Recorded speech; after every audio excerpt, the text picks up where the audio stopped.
Hey, welcome back, Golden Bear family. We're now in Module 5.3, where we begin talking about steps getting us closer and closer and closer to this thing that many of us know as the Civil War. Here is another famous quote made by Daniel Webster. He and Mr. Clay, Henry Clay, if you remember, were close partners in the Whig Party, and he had this speech that just riveted the Senate floor at that time when he said, "Secession, peaceable secession, sir, your eyes and mine are never destined to see that miracle." It is here that Webster and the other Whig Party members had declared almost 11 years prior that we were on this path towards destruction. And why was this destruction happening? Well, as you'll see, in the past, we had the Mexican-American War that wasn't resolving anything. We had, prior to that, the Missouri Compromise in 1820 that didn't settle anything. We had the Fugitive Slave Acts, the first and the second one, that didn't fix anything. We then had the Compromise of 1850 that, for a while, from what this speech was based out of, was hopefully to help keep the peace. We then had the Kansas-Nebraska Act that we're going to talk about now on popular sovereignty. There were a lot of opportunities there. Oh, the Wilmot Proviso, let's not forget that. There were many opportunities that America could have avoided the Civil War, but none of them seemed to be taken, and none of those approaches were considered with any degree of sincerity. Well, in your homework, you're going to want to spend some time doing this worksheet where you're making the compare-contrast between, well, what was the Missouri Compromise that we eliminated, and how did the Kansas-Nebraska Act bring about tremendous change and shift in things? Theoretically, the Kansas-Nebraska Act was supposed to have calmed things down. But in reality, all it did is kind of agitate a few things, especially when we talk about Bleeding Kansas, when we talk about John Brown, when we talk about Harper's Ferry, we talk about the Fugitive Slave Act. All of these things should have been quelled or calmed down, but in reality, only were intensified. Again, I like to start with a story of my stupid youth here, just to kind of help let you make fun of me, but also kind of share a few insights to some things. Most of my high school experience, I like to push the envelope in what I did in every capacity. And most administrator knew me by first name. They knew where I was from. I was not uncommon in the office of my counselor for various reasons. Just because I like to push the envelope. But the thing was, I often got good grades. I did okay in sports and other activities, and here I found myself kind of being liked by students and seen as somewhat of a quasi-leader.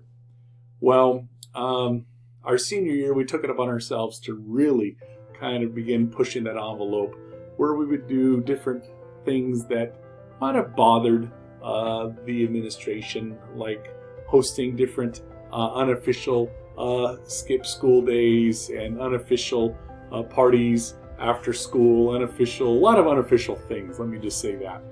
Well, here we were about 3 weeks before graduation, and why they felt they needed to do a all-school fire alarm, it didn't make any sense to me.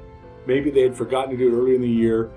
So when we heard there was going to be a fire drill that day, I said, "Hey, Danny and Joe," some of my closest friends then and still to this day, I said, "Boys, let's do something a little crazy." "All right, let's do it. What do we got to lose? We've already, got to graduate and already got into our colleges, etc." So when the bell rang, we left our ceramics class. That was our only time I ever took a decent elective, left ceramics, and we went from there about, a few hallways down. And we can see that our option was open. In a fire drill, even every adult has to leave the buildings. And we had a completely all indoor school, 2-story, everything was indoors. And so it was easy to have access to this. And so what we had access to was the food service and kitchen. So we opened the door, we saw that the whole place was empty. We walked in, the three of us, we had on our backpacks. We walked in, and the moment we walked in, we knew our destiny had been met. We smelled the wonderful scent of chocolate chip cookies.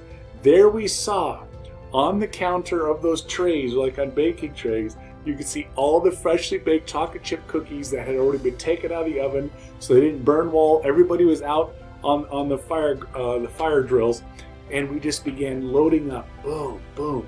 We must have grabbed 10 to 12 each of us and put them into our backpacks, and then we like waited to get caught. Nothing happened. We then go out the back door, then took us to the service drive, then took us to this back road that eventually took us back out to where all the fields were, like the baseball fields, etc. And just as we came around the corner, which was not far from our ceramics class, there was Mr. Guyman, one of our assistant principals. Joe, Doug, Danny, where have you guys been? And he blankety blank, using some profanity. This is the old school days when profanity was used, to kind of help make the statement. Well, we're sorry, sir. We kind of got lost from our ceramics class. We just didn't know what we were doing. You guys are holding up this whole thing. We can't get this complete until you guys get into your lines. And so, okay, sure, Mr. Guyman. So we kind of go into our lines. And as we walk up to our lines, there's Joe and I and Danny. We're passing out chocolate chip cookies to all of our buddies, all of our friends, not only in our ceramics classes, but adjoining classes, all standing in lines like there. And then all they can do, Guyman comes up. He had nothing to say. He had no clue where we got the cookies, but he knew that we were up to some sort of thing. Why am I telling you this story? Is because this is one of our last few acts that we can do some form of resistance. And this is the mindset that there is a lot of resistance taking place in America during this time, and there's a lot of tension. Trust me, Guyman hated us as the assistant principal because we pushed everything to the line. When he called us in, we pushed back on what the school ed code said. They never got us for anything, and this was our last thing that they still couldn't pin this on us, and so we just kind of had fun with that. Well, in America, it's the same thing. These tensions are rising, not now just between regions, not now just between political groups, not now just between different minority groups, but it's now going to begin happening between brothers and sisters, family members, etc. There is a quote that says, at the beginning of the Civil War, it took place in the front yard. By the end of the Civil War, it took place in our parlors. This war was going to touch and impact lives up and down the entire landscape of America. But with that, let us move on. Well, part one here, there is a great book written by Harriet Beecher Stowe, and it's called Uncle Tom's Cabin. If you have time this Christmas, this Thanksgiving, you want to read a novel that will be compelling, but engaging, incredibly well written. I mean, it sold hundreds of thousands of copies here during this time period of the 1850s. And what it was written for was in response to the Fugitive Slave Act that was taking place in the North. And yes, this book was definitely defensive. I guess that's not the right word, but defending the aspect of the cruelty that this slave activity had. This book alone is what according to President President Abraham Lincoln, he said, so this is the little lady that helped trigger the start or ushered in the start of the Civil War. Harriet Beecher Stowe is an important lady to help people in the North understand the abolitionist movement. So please recognize some of the aspects of what this book did to trigger some things. Now, on a side note, did you know that she also got involved with the Native American movement and will become very instrumental when we get into the next time period, because she wrote a book called Ramona, which actually is about the Pala and Saboba Indian tribes right here in our own valley. And it takes place here, they say, at the Pala Reservation, and it really helped America to identify of the mistreatment of the Native Americans as well during this time. And so what we need to recognize is that this book is really what helped people understand the abolitionist movement and the journey that most slaves had. Now, not to be outdone, there were a couple books written in the South to counter this, where they felt that this is a misnomer. There's no way that this is this romanticized idea of Tom being a civilized person, a caring person, could ever exist. So one such book in the lower left corner of my chart you'll see is The Southern Life as It Is. Well, it was a book written to help counter that, but it did not have the weight that Harriet Beecher Stowe's work had done there. At this time, there's a famous senator from Illinois named Stephen Douglas. Now, there's going to be another person you need to know that's famous from Illinois, and that would be Abraham Lincoln. Okay, he, interestingly enough, is an investor, and being from Illinois, he wants to find a way to make Chicago become the epicenter of transportation and basically the cattle industry. He wants to find a way to how do we take what is on the plains there, whether if they're buffalo, whether if we go there and do cattle, etc.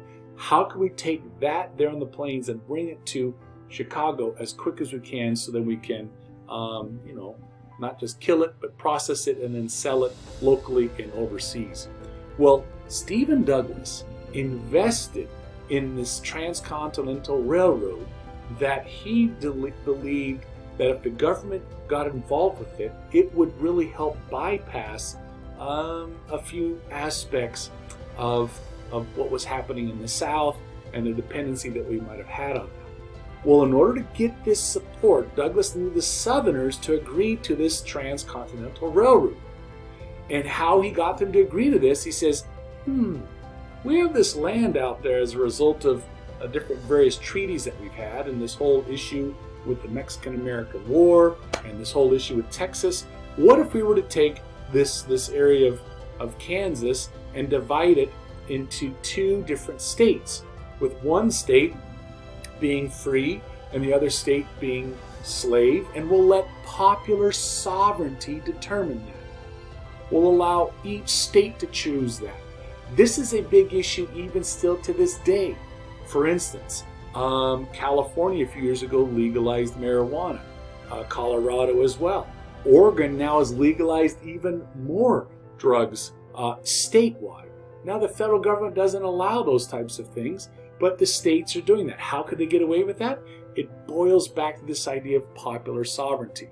And it was this Stephen Douglas idea that began to stir up the dissent by saying, well, let's just let the states choose this out. Why did he do that? He essentially wanted the railroad built. He knew that he could only get the railroad built if he convinced those in the South to see value of something that would benefit in the North. How would they see something of value? Another free or another slave state, which they all thought would easily probably turn to slave. So here you can see a map as to how this new Kansas territory, there'd be a line that had already been pre-existing, the Missouri Compromise there, that was, eventually would be moved and changed from that. But this would create new territories that could be recategorized based on what each region wanted. And that they felt would be allowing them to tip things into their benefit, or into their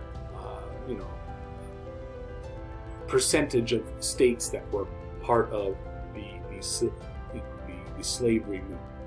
Well, as a result of this, we begin seeing parties emerge, and the Republican Party begins to gain steam, and they begin to gain prominence, and they begin to gain power. What is this doing? Harriet Beecher Stowe's work. We see the different political party now of the Republicans saying we are completely against this. What triggered this? The fugitive slave law that said it's to take them from the north and send them back south again. These things enabled the Republican Party to begin to speak out strongly against what was happening and help them become very, very hard to beat during this time. So it was very important for Stephen Douglas to get both the Republican vote and the Know-Nothing Party vote for the American Party, and the Democrats to come together to do this type of thing. Well, what was we need to know just a sidebar a little bit about the Know-Nothing Party, because it's a new one that has emerged. You need to recognize that these are very, very different than the Free Soil Party. that was there two prior presidencies before, but recognize that this Know-Nothing Party, or the American Party, if you will, they have a belief in a lot of racist, a lot of prejudice, a whole lot of systems of where, hey, you know what? We need to protect our own stuff, because if we don't, either the immigrants are going to take it from us, or we believe the Catholics will take it from us, or we even believe the African American community will take it from us. So they, this Know-Nothing Party, is a sad kind of testimony to where Americans kind of were. At the same time of all this going on, when there's discussion about what do we do with this territory, remember, all going back to Stephen Douglas, who has money in a company that wants to start a transatlantic railroad company. Okay. We have this man that's called John Brown. John Brown is from Massachusetts. He is so perturbed and confused and conflicted by Harriet Beecher Stowe's work of Uncle Tom's Cabin that he and his sons begin going out and actually kidnapping and killing people who are in favor of slavery. And they do this in this town of Kansas that is now just on the cusp of, well, what's it going to become? And in fact, the legend has it that they burned this town of Lawrence down to the ground. Well, this massacre infuriated the Southerners, and they work hard to declare that Kansas will become an official slave state. President Pierce doesn't want to get involved with this, so he kind of lets Congress divide this out. And during this time, John Brown and many of his other abolitionist people from Massachusetts and the North are going around and actually creating killing machines. And it's a very, very interesting thing. Is this vigilantism? Is this what I would call, is this racism? Is this being revolutionaries? Or is this even being a terrorist in our own home soil? Well, we'll let you be the jury and the judge on if you think John Brown is. Remember, so I have John number 1 there, because there's going to be something else that John Brown and his family does a little bit later on that has certain implications as well as we move on. The third thing that we need to recognize is, hey, the Supreme Court. We haven't talked about them in a while. And the Supreme Court is being led by Justice Taney. Justice Taney, conveniently enough, is actually from the South. And so are most of the Supreme Court. Why? Remember, Virginia and South Carolina and North Carolina, they are the ones that are making the most money, and they have the greatest influence during that time. And so the presidents of those time periods, of those 3 presidencies leading up to this, they get to choose who is in the Supreme Court. Well, they front load the Supreme Court with primarily racist or Southern identified people group, and as a result of that, they begin passing a law that forever changed how the abolitionist movement was moving. If it had any forward progress, it didn't. They essentially said, 1, Dred Scott was an enslaved person living in the North. He sued for his freedom, but the court denied him because he wasn't an actual citizen. Why? Because they declared him property. And they went on to say even further that the Missouri Compromise was to be nullified because it wasn't ratified and approved of by the Congress in an appropriate way. What did this create? Major confusion in the North, and in the South it only emboldened them and said, see, even our Supreme Court is in agreement with us that what you guys are doing up in the North is wrong. Moving through these slowly, my computer's being a little feisty here. Uh-oh. Sorry about that. Here we go. Oh, went too fast. Well, following this court case of the Dred Scott case, this fires up John Brown, and he and his sons tell his wife that, honey, we love you, we respect you, but we need you to know that we're heading south, and we're heading back to help take on this this nasty, ugly thing that even our Supreme Court is supporting. And they go to Harper's Ferry, Virginia, a place there along the coast that also has a river that dumps out, and is there that there is a government federal fort that has large amounts of weaponry kept in there. And it is there that they go and they capture this arsenal, and their goal is to distribute these arms to enslave people in the area to incite a rebellion. However, they somehow forgot to Twitter, they forgot to send out some sort of Vine video or some sort of YouTube video or some of the latest social media to the other African American slaves in the area. And what happened? Nobody else picked up this message. Soon federal troops brought in, many of the rebels were caught, captured, or killed, and then Brown was executed by hanging. But he became a folklore in his hanging, in fact, because why? He was fighting against this ugliness of slavery. And in fact, a legend has it, as he was being led out by troops to his hanging, there was an African American mother with her baby. He reached out and kissed the baby on its head, and then he proceeded to quote scripture as he was led up, strongly walking forward with chin resolute, waiting for the news to be there, and still looked resolute as they then pulled the floor from beneath him to where he then swung freely for this.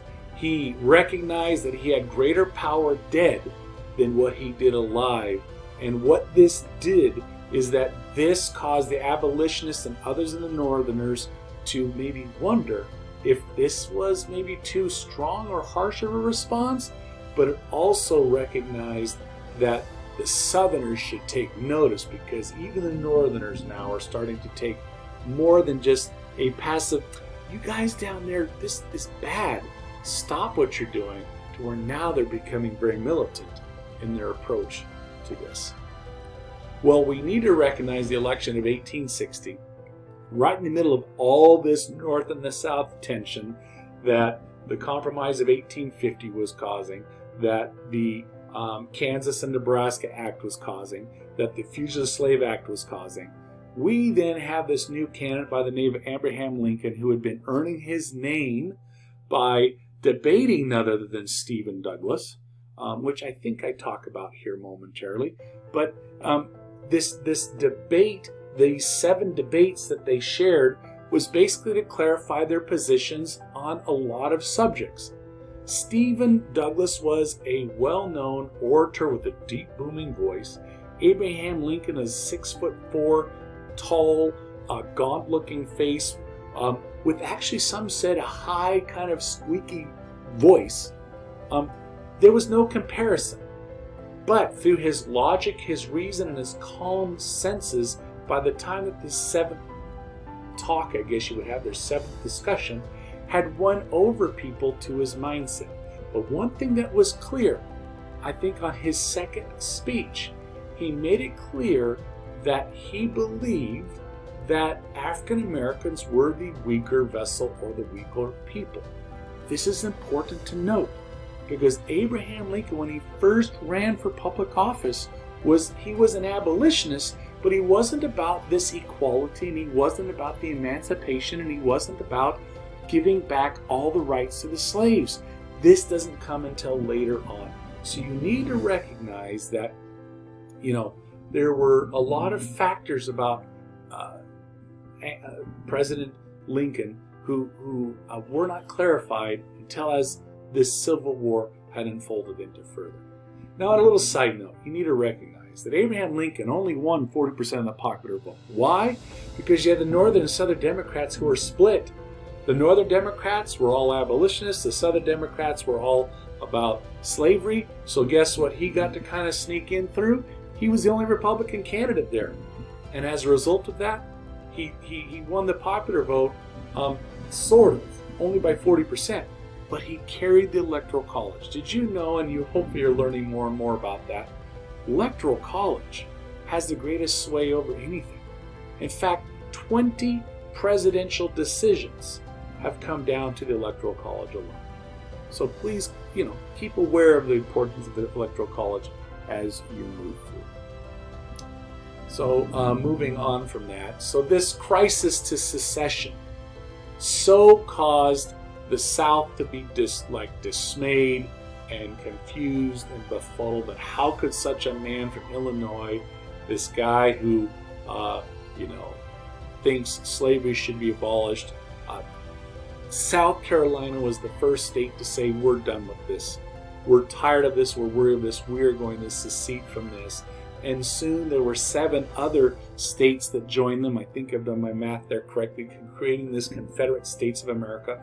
Soon, I think by 6 months later, there will be a total of 11 states opting to secede from the United States with that. Well, there was a plan that President Buchanan was, trying to do. That was the one who Lincoln was going to replace at the time, and his name was John Crittenden. And Crittenden, a Kentucky senator from the South, said, well, why don't we do another compromise? It sounds like a Henry Clay thing here, the compromise. And the Crittenden plan was to help create tensions. It basically called for amendments that say, hey, California will be free, we'll have these other regions be slaves, we'll divide up the country between North and the South, we'll have a president of the North and a president of the South. This will be chill. This would be good. And why can't we get this done, and why can't we get this figured out? Again, another plan to avoid the Civil War. Well, it didn't seem to have enough gumption behind it. The Confederacy didn't seem to agree with this, and therefore it eventually did not get much traction.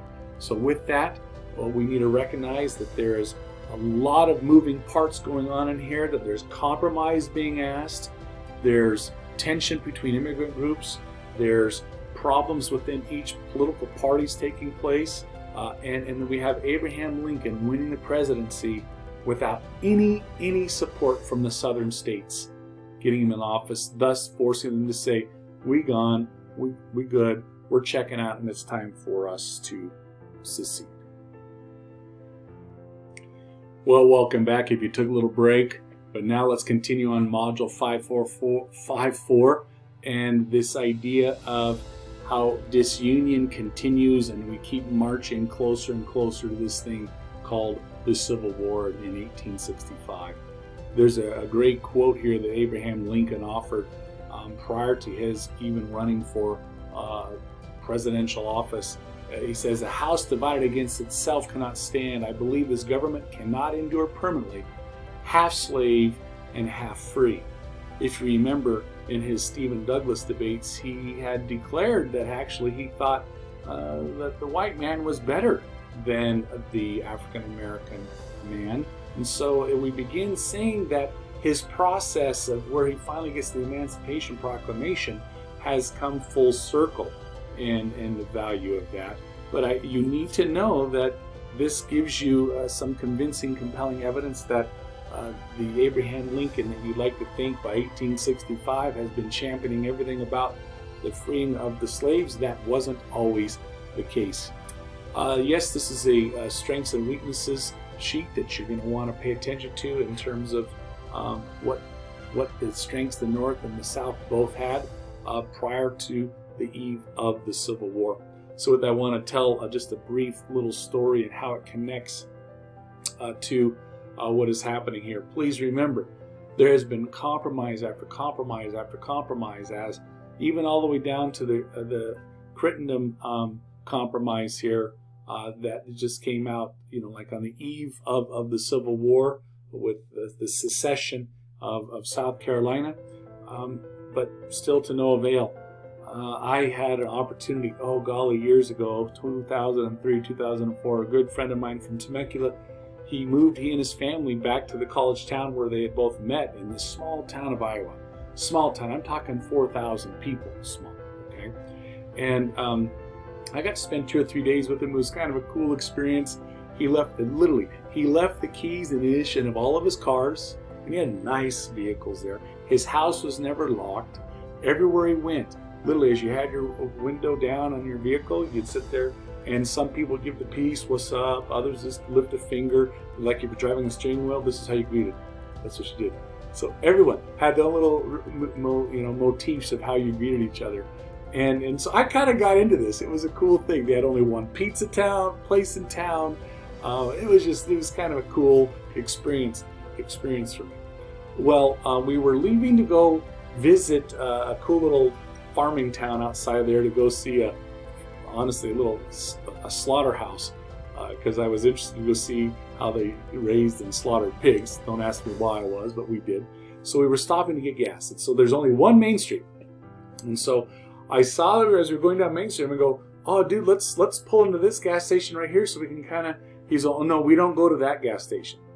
I looked at him, I'm like, Perry, what do you mean we don't go to that one gas station? Oh, no, I'll tell you in a little bit. So then we go up a few more blocks, we turn left and go to this gas station here, and he fills up, says hi to a few people, we get in the car, he goes, okay, once we got out of town, I can tell you in case some people are listening.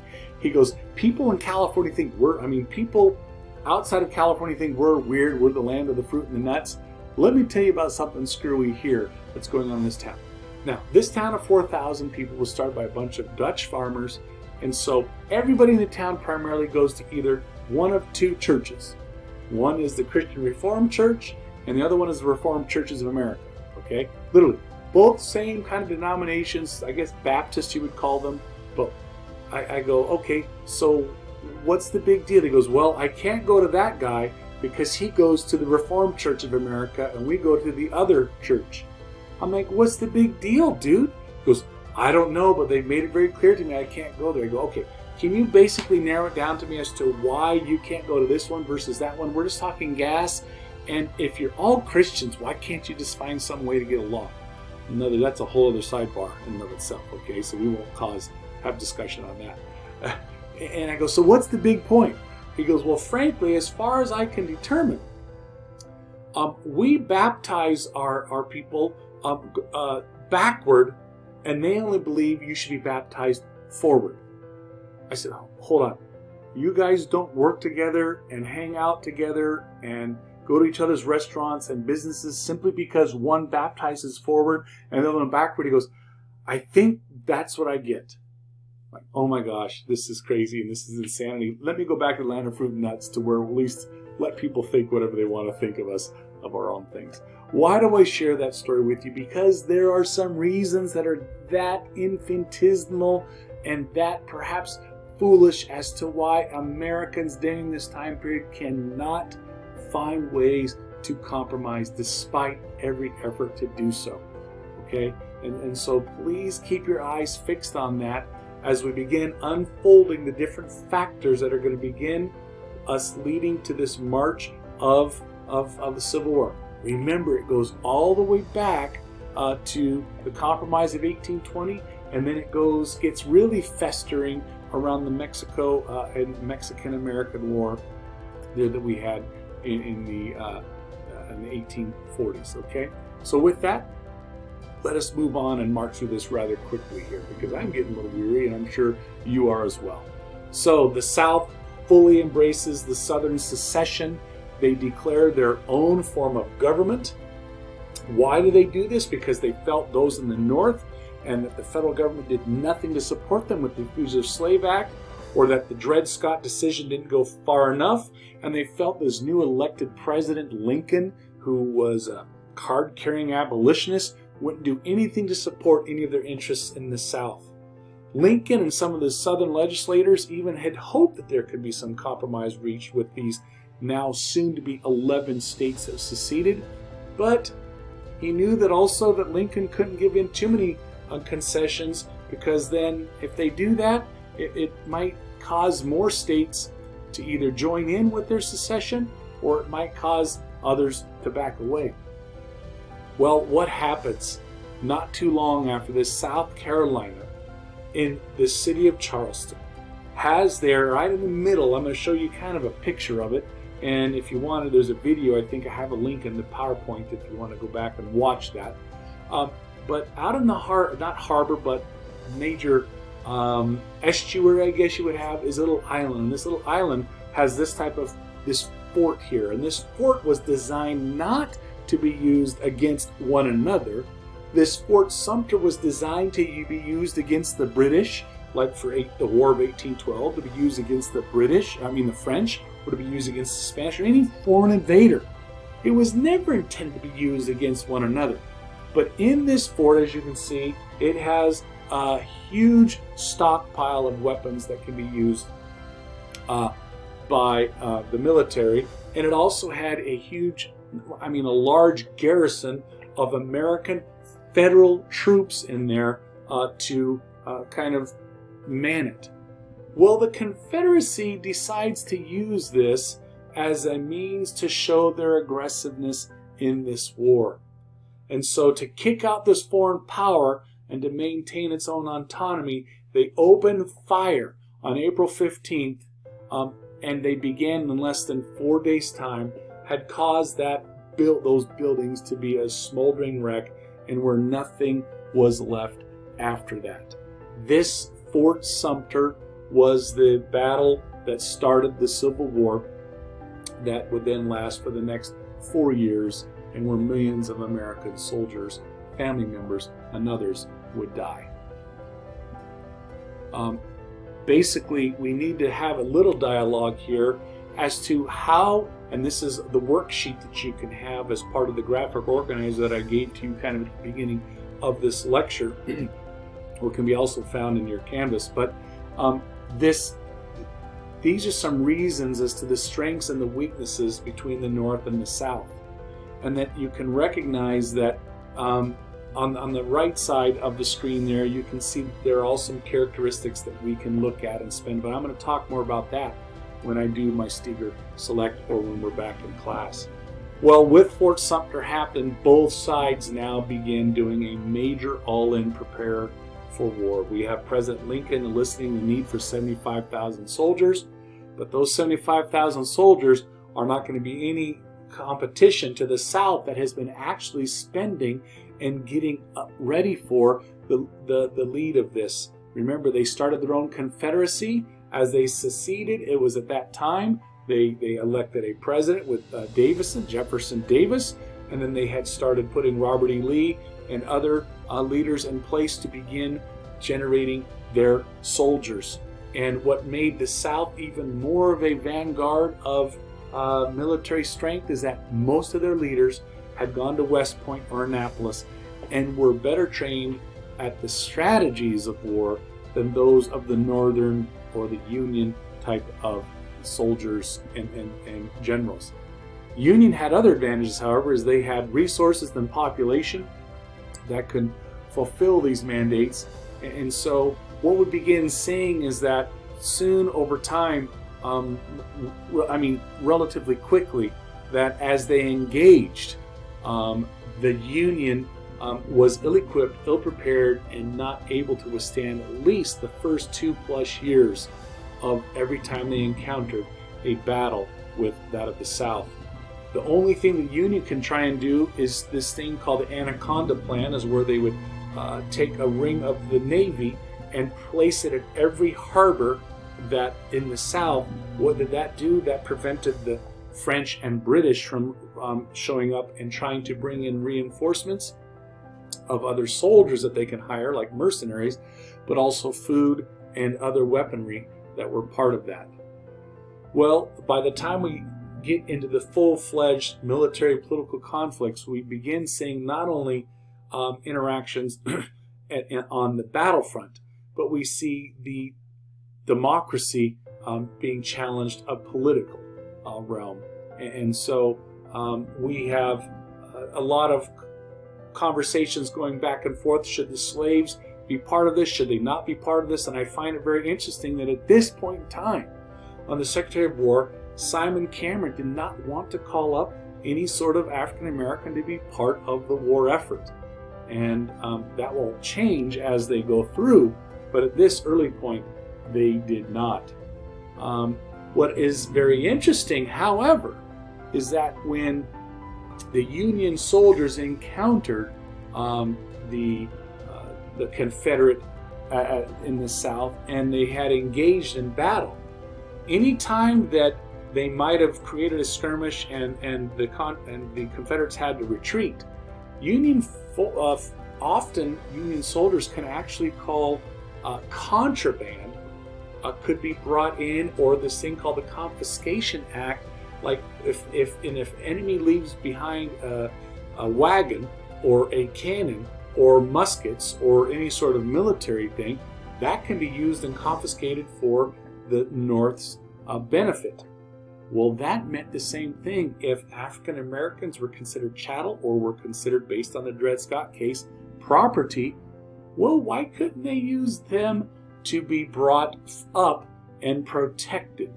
So on one hand, it's sad they're calling another human being chattel, but on the other hand, this Confiscation Act allowed them to actually declare African Americans off limits and not to be either brought south, but also a chance to maybe engage during this time. A side note, I don't want to make it and minimize it, but you need to recognize that there's a famous guy way back to Andrew Jackson days in the Battle of Bended Knee, in the War of 1812 to 1815, John Ross, if you remember, he was the leader of the Cherokee Nation. He had created treaties with the American government that were subsequently broken. John Ross was there, part of this group, to kind of join in on these battles. Yet, at the same time, the African Americans were not brought in to be part of that. We do see, as the troops continued to engage and more sides were losing of men, this is where the African American people will begin seeing as possible solutions for the North to engage. And this is where a famous movie called Glory that came out in 88 or 89 that I would encourage you to watch. It's with Matthew Broderick as the key character in there, where an African American battalion from Massachusetts went down and engaged and had in two bloody in the war, the Battle of Shiloh, I think it's called, where they engaged. Please, you can go on right now and watch an aspect of the Battle of Shiloh, putting in the movie Glory, and you can see about 4 minutes of the horrendous nature of this battle. But it's important to note that there were African Americans finally able to join in the battle here. Here's a map that you can see of the different areas of engagement, where you have up in the north an arrow that I point out called Battle of Antietam. You need to know that is a key term. You'll need to know the Shiloh would be important to know. You're going to need to know the Sumter. You're going to need to know the Battle of Antietam, because that is the turning point of the war. And I'll talk about a few others as we go through. But there's only 2 or 3 key things that you need to be aware of as we get through that aspect. But please recognize this Battle of Antietam is considered a turning point for us there. During 1862, we now begin seeing President Lincoln changing his mindset, changing his perception, changing of how is he going to rally the North, how is he going to get the South to begin embracing this idea that the war is only going to come to an end if we recognize that abolition is our aim, that we need to get rid of this completely and entirely. And this would then allow other countries to join in, maybe to help in this situation. It's a very interesting aspect that you should be aware of that this Emancipation Proclamation creates. I wish I had more time to tell you about the cigars for when, but I'm going to share that story with the Steger Select, or when we come back into class as well. But you need to recognize that this Emancipation Proclamation simply only freed those African Americans in rebellious states. And this allowed them to join in the Union Army. Not the 3 states that opted not to join the South, even though they were considered Southern states. I'll talk more about that as well, so you need to kind of be familiar with that, because Lincoln has a point and a rationale as to why not to do that.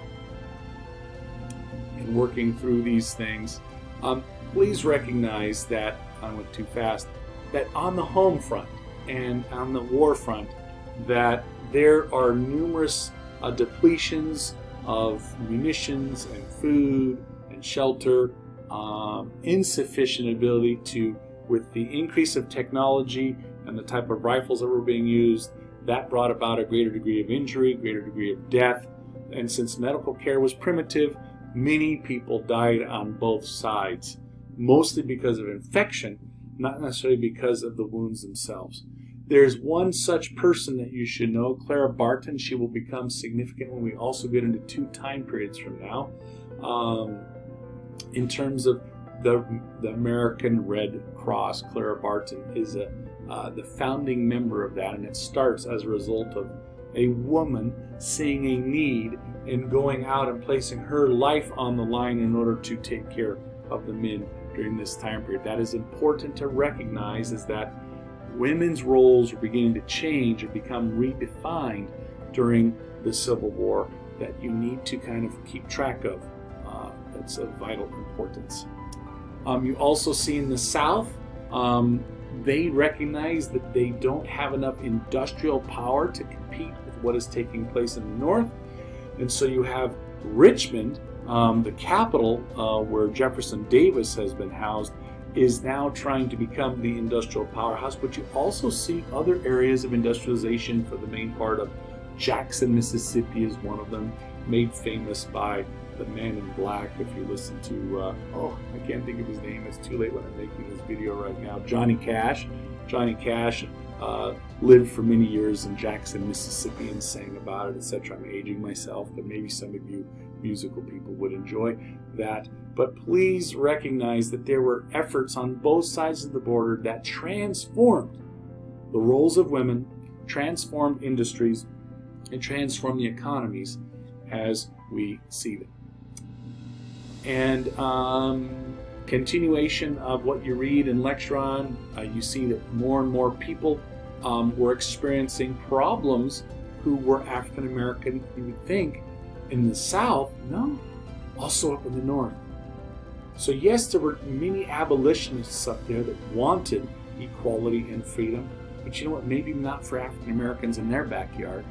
And so here you begin seeing tension beginning to emerge against, I guess, the African Americans that were living there.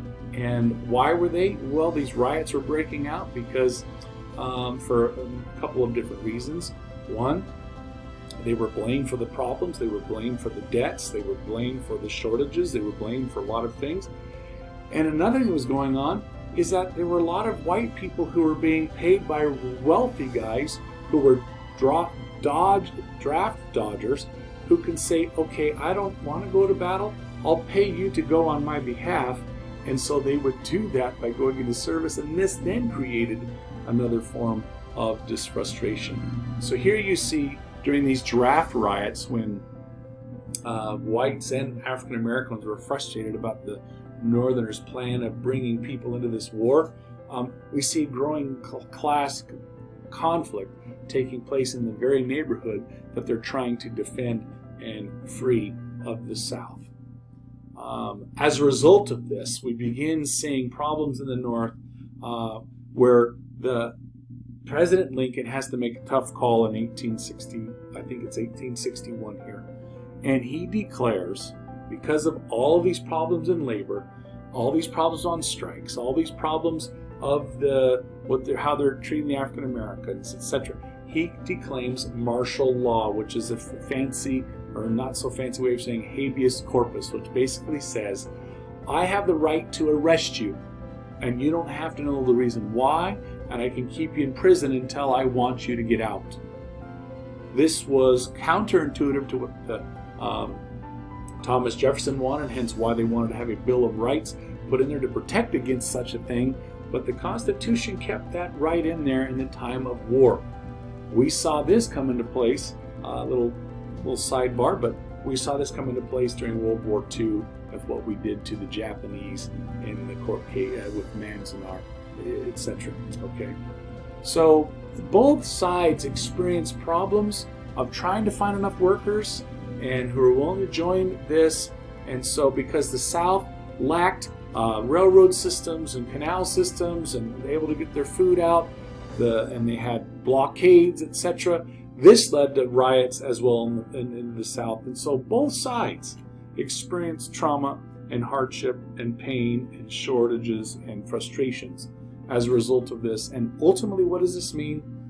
Both sides become disenchanted by the war effort, and this impeded perhaps maybe bring it to a close at a quicker rate.